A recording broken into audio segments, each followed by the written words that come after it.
Section 6. The Vicious. There are many vices and 7 deadly sins. But of late years many of the 7 have contrived to pass themselves off as virtues.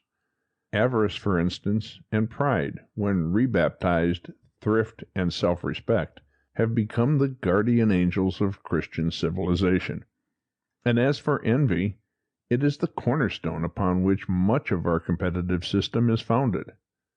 There are still 2 vices which are fortunate, or unfortunate enough, to remain undisguised, not even concealing from themselves the fact that they are vices and not virtues. One is drunkenness, the other fornication. The viciousness of these vices is so little disguised, even from those who habitually practice them, that there will be a protest against merely describing one of them by the right biblical name. Why not say prostitution? For this reason, prostitution is a word applied to only one half of the vice, and that the most pitiable. Fornication hits both sinners alike. Prostitution applies only to the woman. When, however, we cease to regard this vice from a point of view of morality and religion, and look at it solely as a factor in the social problem, the word prostitution is less objectionable, for the social burden of this vice is borne almost entirely by women. The male sinner does not, by the mere fact of his sin, find himself in a worse position in obtaining employment, in finding a home, or even in securing a wife. His wrongdoing only hits him in his purse, or perhaps in his health. His incontinence, except so far as it relates to the woman whose degradation it necessitates, does not add to the number of those for whom society has to provide. It is an immense addition to the infamy of this vice in man that its consequences have to be borne almost exclusively by woman. The difficulty of dealing with drunkards and harlots is almost insurmountable. Were it not that I utterly repudiate as a fundamental denial of the essential principle of the Christian religion the popular pseudo-scientific doctrine that any man or woman is past saving by the grace of God and the power of the Holy Spirit, I would sometimes be disposed to despair when contemplating these victims of the devil.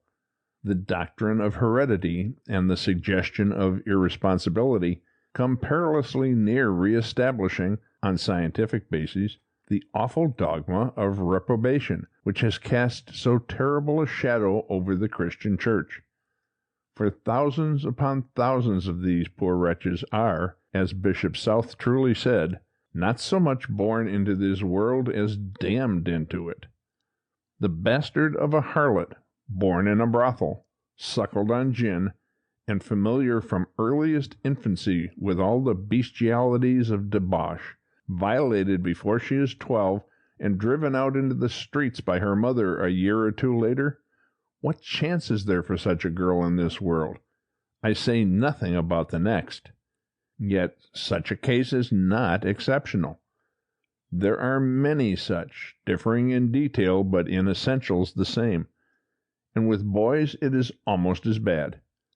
There are thousands who were begotten when both parents were besotted with drink, whose mothers saturated themselves with alcohol every day of their pregnancy, who may be said to have sucked in a taste for strong drink with their mother's milk, and who were surrounded from childhood with opportunities and incitements to drink. How can we marvel that the constitution thus disposed to intemperance finds the stimulus of drink indispensable? Even if they make a stand against it, the increasing pressure of exhaustion and the scanty food drives them back to the cup. Of these poor wretches, born slaves of the bottle, predestined to drunkenness from their mother's womb, there are, who can say how many? Yet they are all men, all with what the Russian peasant calls a spark of God in them, which can never be wholly obscured and destroyed while life exists. And if any social scheme is to be comprehensive and practical, It must deal with these men. It must provide for the drunkard and the harlot as it provides for the improvident and the out of work. But who is sufficient for these things? I will take the question of the drunkard, for the drink difficulty lies at the root of everything. 9/10 of our poverty, squalor, vice, and crime spring from this poisonous taproot. Many of our social evils, which overshadow the land like so many upas trees, would dwindle away and die if they were not constantly watered with strong drink. There is universal agreement on that point. In fact, the agreement as to the evils of intemperance is almost as universal as the conviction that politicians will do nothing practical to interfere with them. In Ireland, Mr. Justice Fitzgerald says that intemperance leads to 19/20ths of the crime in that country, but no one proposes a coercion act to deal with that evil. In England, the judges all say the same thing. Of course, it is a mistake to assume that a murder, for instance, would never be committed by sober men, because murderers, in most cases, prime themselves for their deadly work by a glass of Dutch courage. But the facility of securing a reinforcement of passion undoubtedly tends to render always dangerous, and sometimes irresistible, the temptation to violate the laws of God and man. Mere lectures against the evil habit are, however, of no avail. We have to recognize that the gin palace, like many other evils, although a poisonous, is still a natural outgrowth of our social condition. The tap room in many cases is the poor man's only parlor. Many a man takes to beer not from the love of beer, but from a natural craving for the light, warmth, company, and comfort which is thrown in along with the beer, and which he cannot get excepting by buying beer. Reformers will never get rid of the drink shop until they can outbid it in the subsidiary attractions which it offers to its customers. Then again, let us never forget that the temptation to drink is strongest when want is sharpest and misery the most acute. A well-fed man is not driven to drink by the craving that torments the hungry, and the comfortable do not crave for the boon of forgetfulness. Gin is the only lethe of the miserable. The foul and poisoned air of the dens in which thousands live predisposes to a longing for stimulant. Fresh air, with its oxygen and ozone, being lacking, a man supplies the want with spirit. After a time, the longing for drink becomes a mania. Life seems as insupportable without alcohol as without food. It is a disease often inherited, always developed by indulgence, but as clearly a disease as ophthalmia or stone. All this should predispose us to charity and sympathy, while recognizing that the primary responsibility must always rest upon the individual. We may fairly insist that society, which by its habits, its customs, and its laws, has greased the slope down which these poor creatures slide to perdition, shall seriously take in hand their salvation. How many are there who are more or less under the dominion of strong drink? Statistics abound, but they seldom tell us what we want to know. We know how many public houses there are in the land, and how many arrests for drunkenness the police make in a year. But beyond that we know little. Everyone knows that for one man who is arrested for drunkenness, there are at least 10 and often 20 who go home intoxicated. In London, for instance, there are 14,000 drink shops, and every year 20,000 persons are arrested for drunkenness. But who can for a moment believe that there are only 20,000, more or less, habitual drunkards in London? By habitual drunkard, I do not mean one who is always drunk, but one who is so much under the dominion of the evil habit that he cannot be depended upon not to get drunk whenever the opportunity offers. In the United Kingdom there are 190,000 public houses, and every year there are 200,000 arrests for drunkenness. Of course, several of these arrests refer to the same person, who is locked up again and again. Were this not so, if we allowed 6 drunkards to each house as an average, or 5 habitual drunkards for 1 arrested for drunkenness, we should arrive at a total of 1,000,000 adults who are more or less prisoners of the publican. As a matter of fact, Isaac Hoyle gives 1 in 12 of the adult population. This may be an excessive estimate, but if we take 500,000, we shall not be accused of exaggeration. Of these, some are in the last stage of confirmed dipsomania. Others are but over the verge, but the procession tends ever downward. The loss which the maintenance of this huge standing army of 500,000 men who are more or less always besotted, men whose intemperance impairs their working power, consumes their earnings, and renders their homes wretched, has long been a familiar theme of the platform. But what can be done for them? Total abstinence is no doubt admirable, but how are you going to get them to be totally abstinent? When a man is drowning in mid-ocean, the one thing that is needful, no doubt, is that he should plant his feet firmly on terra firma. But how is he to get there? It is just what he cannot do. And so it is with the drunkards.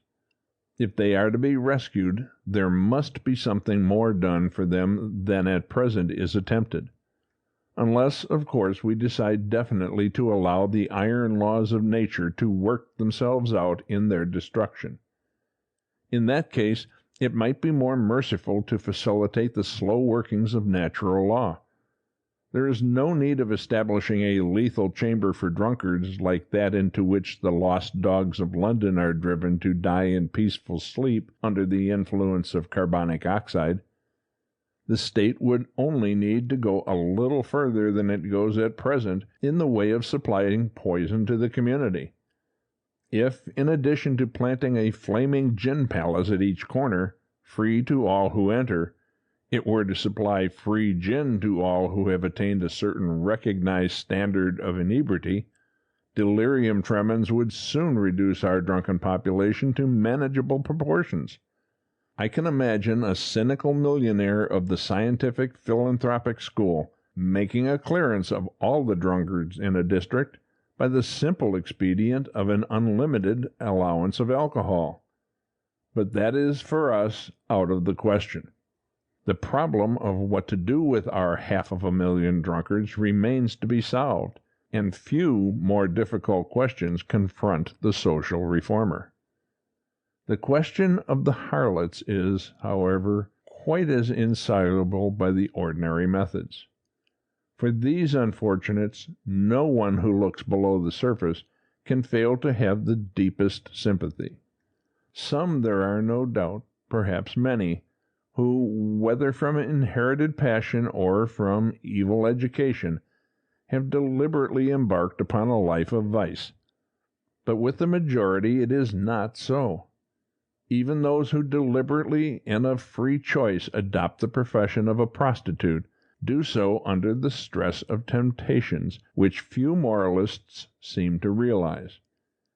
Terrible as the fact is, there is no doubt it is a fact that there is no industrial career in which, for a short time, a beautiful girl can make as much money with as little trouble as the profession of a courtesan. The case recently tried at the Lewes Assizes, in which the wife of an officer in the army admitted that while living as a kept mistress, she had received as much as £4,000 a year, was no doubt very exceptional. Even the most successful adventuresses seldom make the income of a cabinet minister. But take women in professions and in businesses all around, and the number of young women who have received £500 in 1 year for the sale of their person is larger than the number of women of all ages who make a similar sum by honest industry. It is only the very few who draw these gilded prizes, and they only do it for a very short time. But it is the few prizes in every profession which allure the multitude, who think little of the many blanks. And, speaking broadly, vice offers to every good-looking girl during the first bloom of her youth and beauty more money than she can earn by labor in any field of industry open to her sex. The penalty exacted afterwards is disease, degradation, and death. But these things at first are hidden from her sight. The profession of a prostitute is the only career in which the maximum income is paid to the newest apprentice. It is the one calling in which, at the beginning, the only exertion is that of self-indulgence. All the prizes are at the commencement. It is the ever-new embodiment of the old fable of the sale of the soul to the devil. The tempter offers wealth, comfort, excitement, but in return the victim must sell her soul. Nor does the other party forget to exact his due to the uttermost farthing. Human nature, however, is short-sighted. Giddy girls, chafing against the restraints of uncongenial industry, see the glittering bait continually before them. They are told that if they will but do as others do, they will make more in a night, if they are lucky, than they can make in a week at their sewing. And who can wonder that in many cases the irrevocable step is taken before they realize that it is irrevocable, and that they have bartered away the future of their lives for the paltry chance of a year's ill-gotten gains? Of the severity of the punishment there can be no question. If the premium is high at the beginning, the penalty is terrible at the close. And this penalty is exacted equally from those who have deliberately said, "Evil, be thou my good," and for those who have been decoyed, snared, trapped into the life which is a living death. When you see a girl on the street, you can never say without enquiry whether she is one of the most to be condemned or the most to be pitied of her sex. Many of them find themselves where they are because of a too trusting disposition, confidence born of innocence being often the unsuspecting ally of the procuress and seducer. Others are as much the innocent victims of crime as if they had been stabbed or maimed by the dagger of the assassin. The records of our rescue homes abound with life stories, some of which we have been able to verify to the letter, which prove only too conclusively the existence of numbers of innocent victims whose entry upon this dismal life can in no way be attributed to any act of their own will.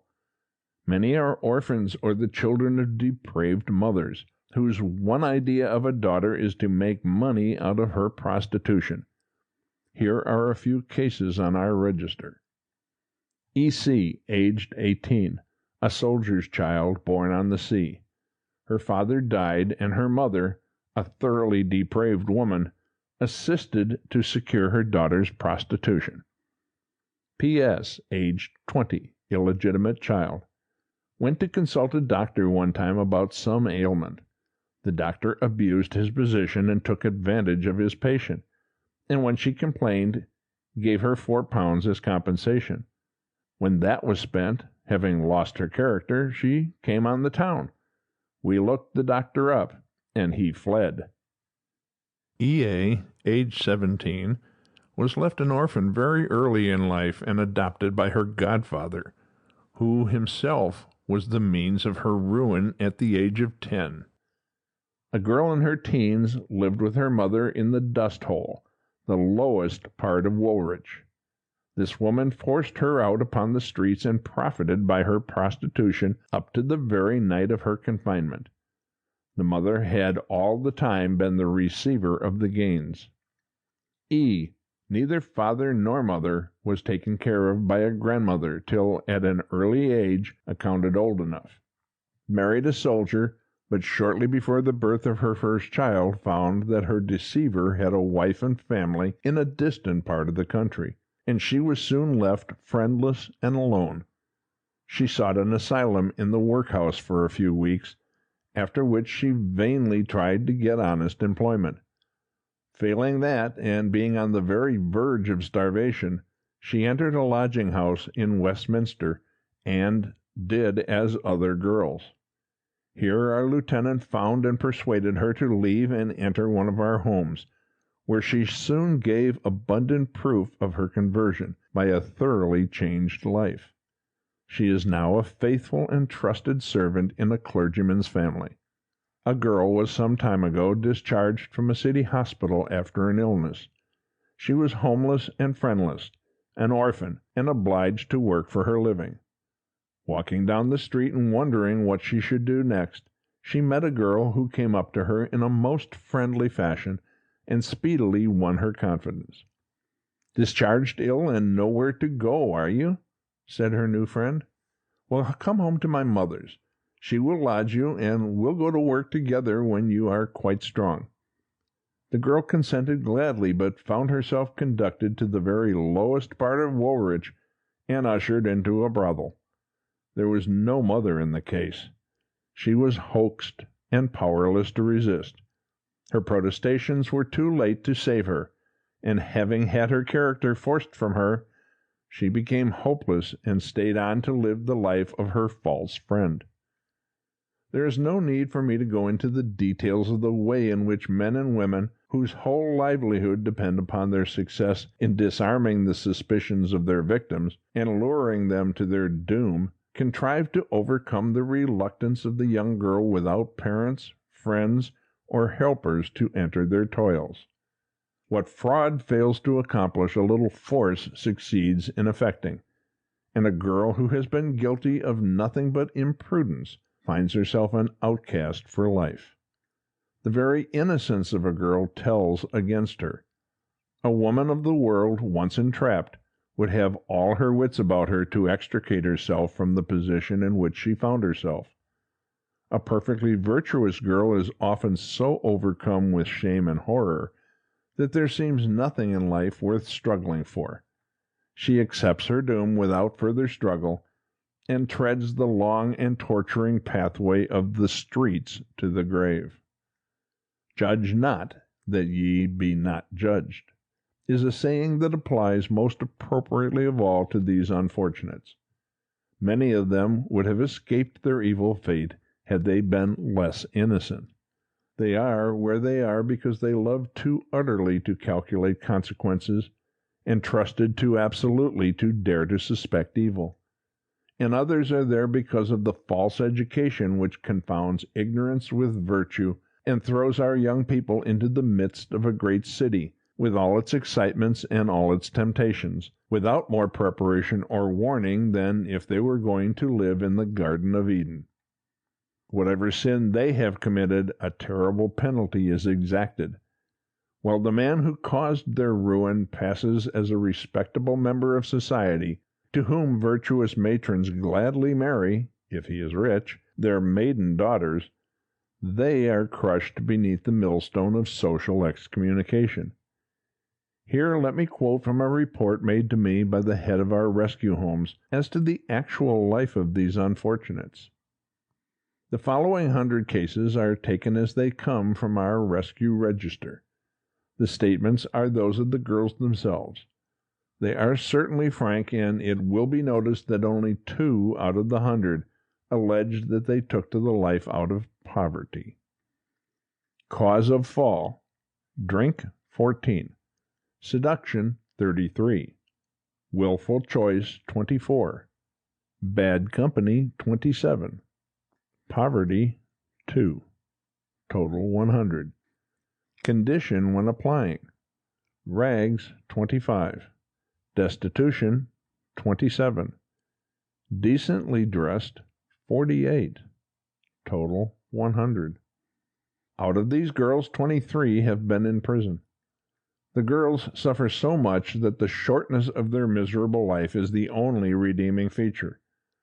Whether we look at the wretchedness of the life itself, their perpetual intoxication, the cruel treatment to which they are subjected by their taskmasters and mistresses or bullies, the hopelessness, suffering, and despair induced by their circumstances and surroundings, the depths of misery, degradation, and poverty to which they eventually descend, or their treatment in sickness, their friendlessness and loneliness in death, It must be admitted that a more dismal lot seldom falls to the fate of a human being. I will take each of these in turn. Health.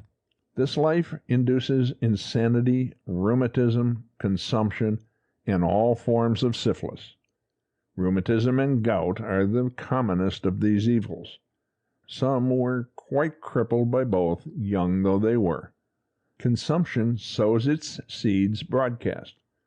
The life is a hotbed for the development of any constitutional and hereditary germs of the disease. We have found girls in Piccadilly at midnight who are continually prostrated by hemorrhage, yet who have no other way of life open, so struggle on in this awful manner between whiles. Drink. This is an inevitable part of the business.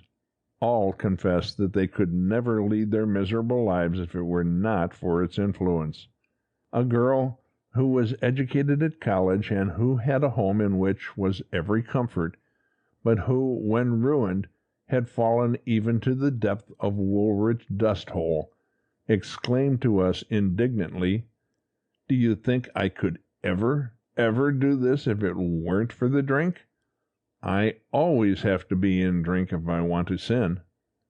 No girl has ever come into our home's front street life but has been more or less a prey to drink. Cruel treatment.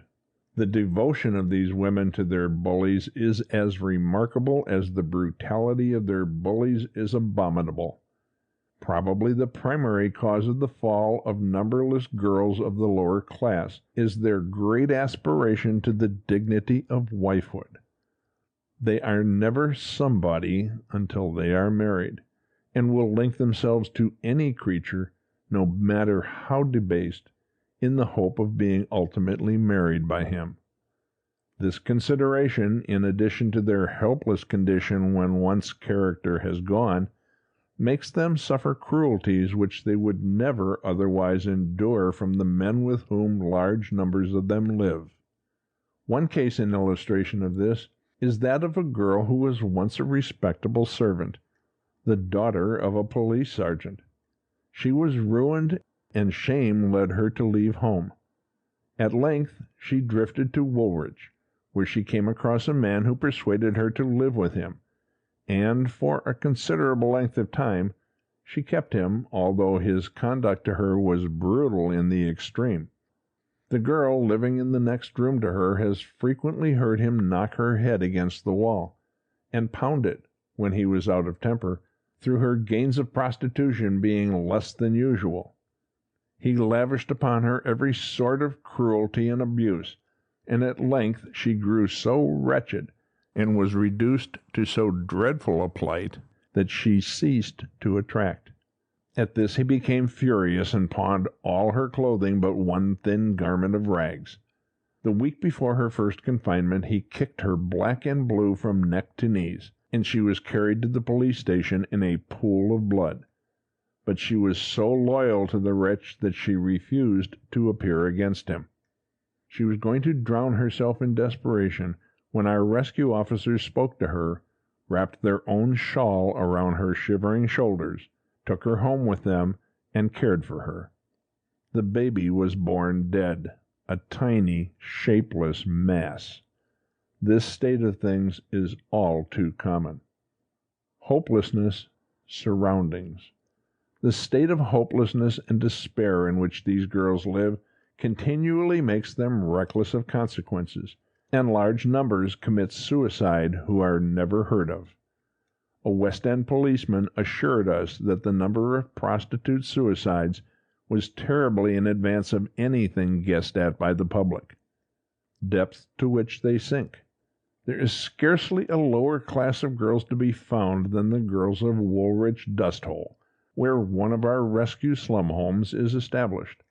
The women living and following their dreadful business in this neighborhood are so degraded that even abandoned men will refuse to accompany them home. Soldiers are forbidden to enter the place, or to go down the street, on pain of 25 days' imprisonment. Pickets are stationed at either end to prevent this. The streets are much cleaner than many of the rooms we have seen. One public house there is shut up 3 or 4 times in a day sometimes, for fear of losing the license through the terrible brawls which take place within. A policeman never goes down this street alone at night, one having died not long ago from injuries received there. But our 2 lasses go unharmed and loved at all hours, spending every other night always upon the streets. The girls sink to the dust-hole after coming down several grades. There is but one on record who came there with beautiful clothes, and this poor girl, when last seen by the officers, was a pauper in the workhouse infirmary in a wretched condition. The lowest class of all is the girls who stand at the pier-head. These sell themselves, literally, for a bare crust of bread and sleep in the streets. Filth and vermin abound to an extent to which no one who has not seen it can have any idea. The dust-hole is only one, alas, of many similar districts in this highly civilized land. Sickness, friendlessness, death. In hospitals it is a known fact that these girls are not treated at all like other cases. They inspire disgust and are most frequently discharged before being really cured.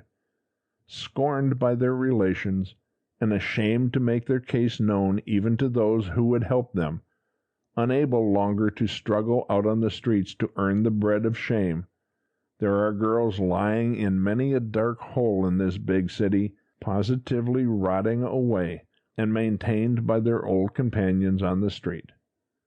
Many are totally friendless, utterly cast out and left to perish by relatives and friends. One of this class came to us, sickened, and died, and we buried her, being her only followers to the grave. It is a sad story, but one that must not be forgotten, for these women constitute a large standing army whose numbers no one can calculate. All estimates that I have seem purely imaginary. The ordinary figure given for London is from 60,000 to 80,000. This may be true if it is meant to include all habitually unchaste women. It is a monstrous exaggeration if it is meant to apply to those who make their living solely and habitually by prostitution. These figures, however, only confuse. We shall have to deal with hundreds every month, whatever estimate we take.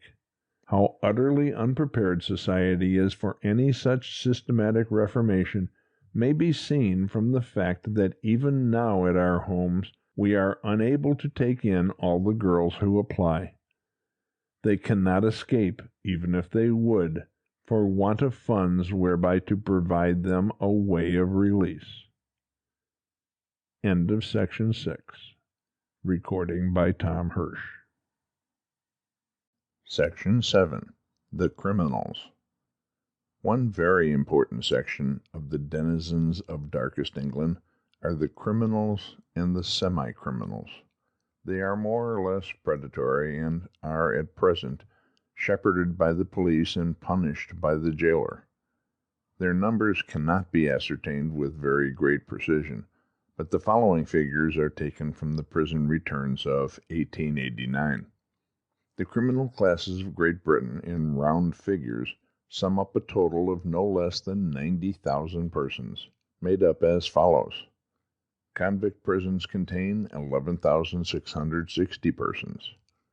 Local prisons contain 20,883 persons. Reformatories for children convicted of crime, 1,270. Industrial schools for vagrant and refractory children, 21,413.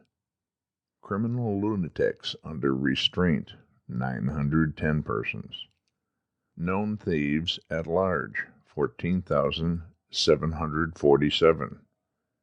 Known receivers of stolen goods, 1,121. Suspected persons, 17,042. Total 89,046. The above does not include the great army of known prostitutes, nor the keepers and owners of brothels and disorderly houses, as to whose numbers government is rigidly silent. These figures are, however, misleading. They only represent the criminals actually in jail on a given day. The average jail population in England and Wales, excluding the convict establishments, was in 1889 15,119, but the total number actually sentenced and imprisoned in local prisons was 153,000, of whom 25,000 only came on first-term sentences. 76,300 of them had been convicted at least 10 times. But even if we suppose that the criminal class numbers no more than 90,000, of whom only 35,000 persons are at large, it is still a large enough section of humanity to compel attention. 90,000 criminals represents a wreckage whose cost to the community is very imperfectly estimated when we add up the cost of the prisons, even if we add to them the whole cost of the police. The police have so many other duties besides the shepherding of criminals that it is unfair to saddle the latter with the whole of the cost of the constabulary. The cost of prosecution and maintenance of criminals and the expense of the police involves an annual outlay of £4,437,000. This, however, is small compared with the tax and toll which this predatory horde inflicts upon the community on which it is quartered. To the loss caused by the actual picking and stealing must be added that of the unproductive labor of nearly 65,000 adults.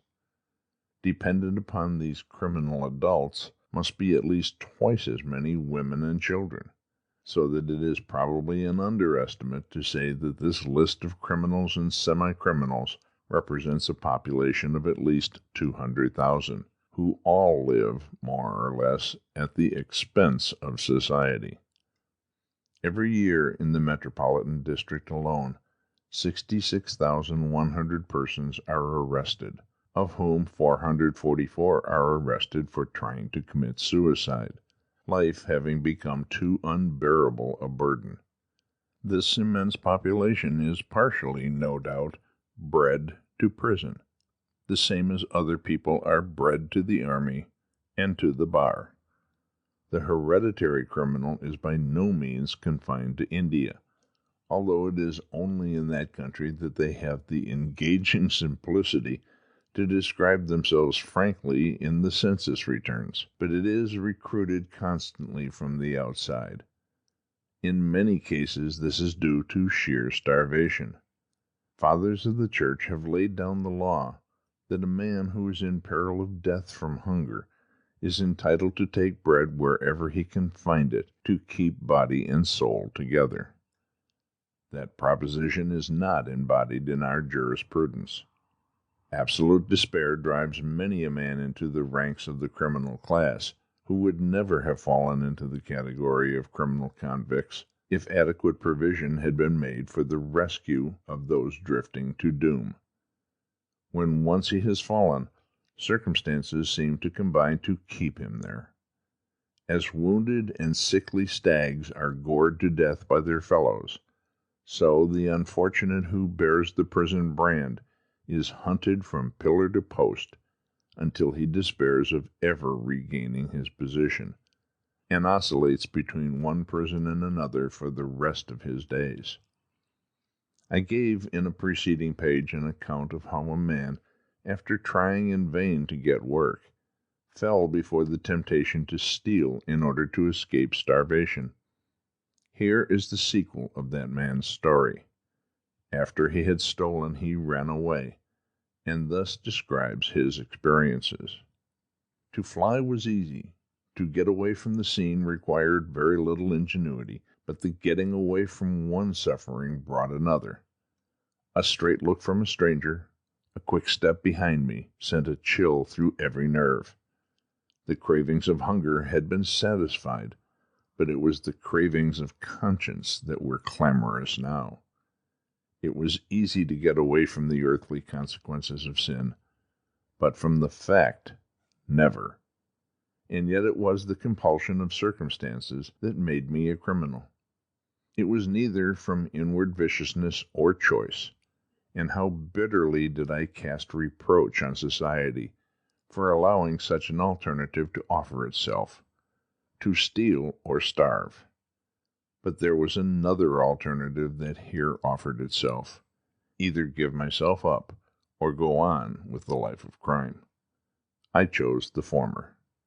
I had traveled over 100 miles to get away from the scene of my theft, and now I find myself outside the station house at a place where I had put in my boyhood days.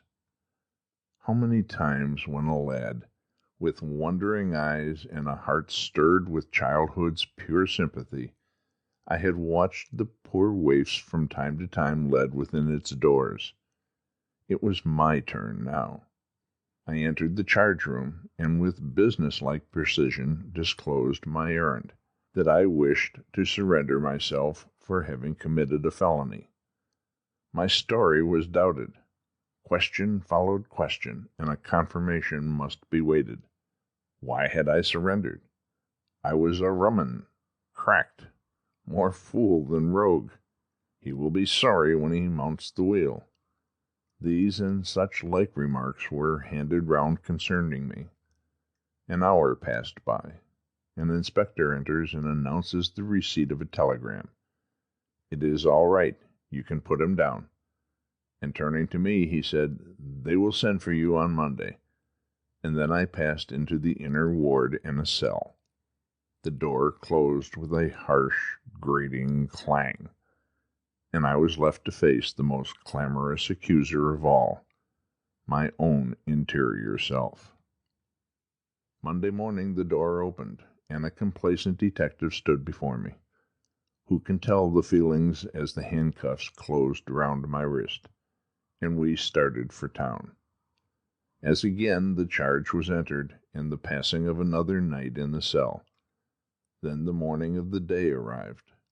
The gruff, harsh "Come on" of the jailer roused me, and the next moment I found myself in the prison van, gazing through the crevices of the floor, watching the stones flying as it were from beneath our feet. Soon the courthouse was reached, and, hustled into a common cell, I found myself amongst a crowd of boys and men, all bound for the dock. One by one the names are called, and the crowd is gradually thinning down, when the announcement of my own name fell on my startled ear, and I found myself stumbling up the stairs and finding myself in daylight and the dock. What a terrible ordeal it was! The ceremony was brief enough. "Have you anything to say? Don't interrupt his worship, prisoner. Give over talking. A month's hard labor." This is about all I heard, or at any rate realized, until a vigorous push landed me into the presence of the officer who booked the sentence, and then off I went to jail. I need not linger over the formalities of the reception. A nightmare seemed to have settled upon me as I passed into the interior of the correctional. I resigned my name, and I seemed to die to myself, for henceforth 332B disclosed my identity to myself and others. Through all the weeks that followed, I was like one in a dream. Mealtimes, resting hours, as did every other thing, came with clock-like precision. At times I thought my mind had gone, so dull, so callous, so weary appeared the organs of the brain. The harsh orders of the jailers, the droning of the chaplain in the chapel, the inquiries of the chief warder or the governor in their periodical visits, all seemed so meaningless. As the day of my liberation drew near, the horrid conviction that circumstances would perhaps compel me to return to prison haunted me, and so helpless did I feel at the prospects that awaited me outside, that I dreaded release, which seemed but the facing of an unsympathetic world. The day arrived, and strange as it may sound, it was with regret that I left my cell. It had become my home, and no home waited me outside. how utterly crushed I felt. Feelings of companionship had gone out to my unfortunate fellow prisoners whom I had seen daily, but the sound of whose voices I had never heard whilst outside. Friendships were dead, and companionships were forever broken, and I felt as an outcast of society with the mark of jailbird upon me, that I must cover my face and stand aside and cry, "Unclean!" Such were my feelings. The morning of discharge came, and I am once more on the streets. My scanty means scarcely sufficient for 2 days' least needs. Could I brace myself to make another honest endeavor to start afresh? Try, indeed, I did. I fell back upon my antecedents, and tried to cut the dark passage out of my life. But straight came the questions to me at each application for employment. What have you been doing lately? Where have you been living? If I evaded the question, it caused doubt. If I answered, the only answer I could give was "in jail," and that settled my chances. What a comedy, after all, it appeared. I remember the last words of the chaplain before leaving the prison, cold and precise in their officialism. "Mind you never come back here again, young man." And now, as though in response to my earnest effort to keep from going to prison, society by its actions cried out, "Go back to jail. There are honest men enough to do our work without such as you." Imagine, if you can, my condition. At the end of a few days, black despair had wrapped itself around every faculty of mind and body. Then followed several days and nights with scarcely a bit of food or a resting place.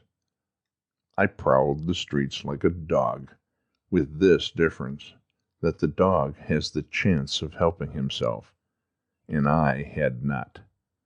I tried to forecast how long starvation's fingers would be in closing round the throat they already gripped. So indifferent was I alike to man or God, as I waited for the end. In this dire extremity the writer found his way to one of our shelters, and there found God and friends and hope, and once more got his feet onto the ladder which leads upward from the black gulf of starvation to competence and character and usefulness and heaven. As he was then, however, there are hundreds, nay, thousands now. Who will give these men a helping hand? What is to be done with them? Would it not be more merciful to kill them off at once, instead of sternly crushing them out of all semblance of honest manhood? Society recoils from such a short cut. Her virtuous scruples reminds me of the subterfuge by which English law evaded the veto on torture. Torture was forbidden, but the custom of placing an obstinate witness under a press and slowly crushing him within a hair-breadth of death was legalized and practiced. So it is today. When the criminal comes out of jail, the whole world is often but a press whose punishment is sharp and cruel indeed. Nor can the victim escape even if he opens his mouth and speaks. End of Section 7. Recording by Tom Hirsch. Section 8. The Children of the Lost. Whatever may be thought of the possibility of doing anything with the adults, it is universally admitted that there is hope for the children. "I regard the existing generation as lost," said a leading liberal statesman. "Nothing can be done with men and women who have grown up under the present demoralizing conditions. My only hope is that the children may have a better chance. Education will do much." But unfortunately, the demoralizing circumstances of the children are not being improved, are indeed, rather, in many respects, being made worse. The deterioration of our population in large towns is one of the most undisputed facts of social economics. The country is the breeding ground of healthy citizens. But for the constant influx of countrydom, cockneydom would long ere this have perished. But unfortunately the country is being depopulated. The towns, London especially, are being gorged with undigested and indigestible masses of labor, and as the result the children suffer grievously. The town-bred child is at 1,000 disadvantages compared with his cousin in the country. But every year there are more town-bred children and fewer cousins in the country. To rear healthy children, you want first a home, secondly, milk, thirdly, fresh air, and fourthly, exercise under the green trees and blue sky. All these things every country laborer's child possesses, or used to possess, for the shadow of the city life lies now upon the fields, and even in the remotest rural district, the laborer who tends the cows is often denied the milk which his children need. The regular demand of the great town forestalls the claims of the laboring hind. Tea and slops and beer take the place of milk, and the bone and sinew of the next generation are sapped from the cradle. But the country child, if he has nothing but skim milk, and only a little of that, has at least plenty of exercise in the fresh air. He has healthy human relations with his neighbors. He is looked after, and in some sort of fashion brought into contact with the life of the hall, the vicarage, and the farm. He lives a natural life amid the birds and trees and growing crops and the animals of the fields. He is not a mere human ant, crawling on the granite pavement of a great urban ant's nest, with an unnaturally developed nervous system and a sickly constitution. But it will be said the child of today has the inestimable advantage of education. No, he has not. Educated the children are not. They are pressed through standards which exact a certain acquaintance with ABC and pothooks and figures, but educated they are not in the sense of the development of their latent capacities so as to make them capable for the discharge of their duties in life. The new generation can read, no doubt, otherwise where would be the sale of 16-string Jack, Dick Turpin, and the like? But take the girls. Who can pretend that the girls whom our schools are now turning out are half as well educated for the work of life as their grandmothers were at the same age? How many of all these mothers of the future know how to bake a loaf or wash their clothes? Except minding the baby, a task that cannot be evaded, what domestic training have they received to qualify them for being in the future the mothers of babies themselves? And even the schooling, such as it is, at what an expense it is often imparted. The rakings of the human cesspool are brought into the schoolroom and mixed up with your children, your little ones, who never heard a foul word, and who are not only innocent but ignorant of all the horrors of vice and sin, sit for hours side by side with little ones whose parents are habitually drunk, and play with others whose idea of merriment are gained from the familiar spectacle of the nightly debauch by which their mothers earn the family bread. It is good, no doubt, to learn the ABC, but it is not so good that in acquiring these indispensable rudiments, your children should also acquire the vocabulary of the harlot and the corner boy. I speak only of what I know, and of that which has been brought home to me as a matter of repeated complaint by my officers, when I say that the obscenity of the talk of many of the children of some of our public schools could hardly be outdone even in Sodom and Gomorrah. Childish innocence is very beautiful, but the bloom is soon destroyed, and it is a cruel awakening for a mother to discover that her tenderly nurtured boy, or her carefully guarded daughter, has been initiated by a companion into the mysteries of abomination that are concealed in the phrase, "a house of ill fame." The home is largely destroyed where the mother follows the father into the factory, and where the hours of labor are so long that they have no time to see their children.